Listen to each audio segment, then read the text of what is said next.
In this video, we're going to be talking about the Rawlings Tigers batting practice routine.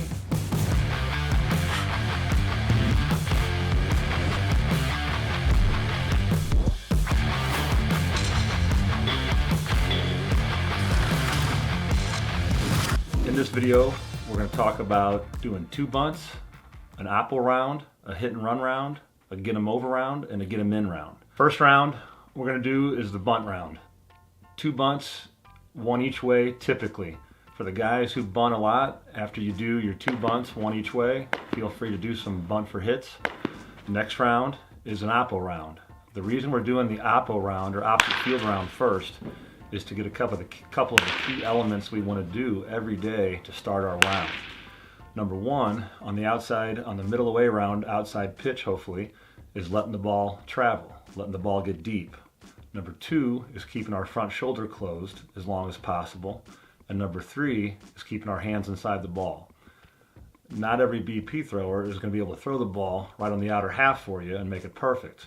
Wherever the ball happens to come in, try to work slightly to the opposite field. So we're still getting the point done, even if you don't hit it directly to right field. Let's say it's an inner third pitch. If you stay closed and stay inside the ball and let it get deep and work it to middle and slight middle away, we're still getting our job done. Next round is a hit and run round. Key elements of a hit and run are 3 pieces. Number 1, make sure you swing. Number 2, get the ball on the ground.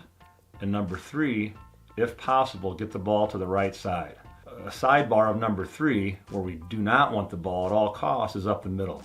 Up the middle there's a pitcher and there's somebody covering second base, so it'll be a very easy way for the defense to get a force out or possibly a double play. Best case scenario on the hit and run is we get a ground ball to the opposite field that gets through. So not only does the runner get over, but he gets over to third. After that round, we're doing a get 'em over round.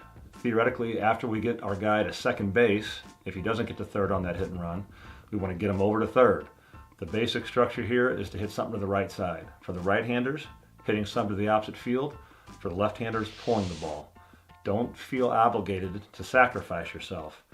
This is not a bunt situation, this is a get 'em over situation. Getting them over, you can also get a hit. So if you hit a base hit or a double or a triple or a home run to the opposite field, that's just as good, if not better, than simply getting them over to third. But at the least case scenario, we want to get them over to third. The last round of our BP round is a get 'em in round. All this means is we want to get the runner home from third. The safest way to do that, in my opinion, is to hit something hard and deep in the air to the outfield. Any outfield will suffice. A single, double, triple, home run, worst case scenario, sac fly. If our worst case scenario gets our run home, great. But a single, double, triple, or home run gets him home plus.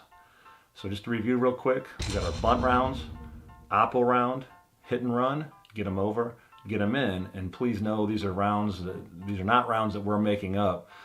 These are very stock rounds for many high schools, most colleges, and most pro organizations. In the next video, we're going to be talking about lower half balance and power. A little more specifically is how the front side and the back side coexist or interact to provide balance and power in your swing.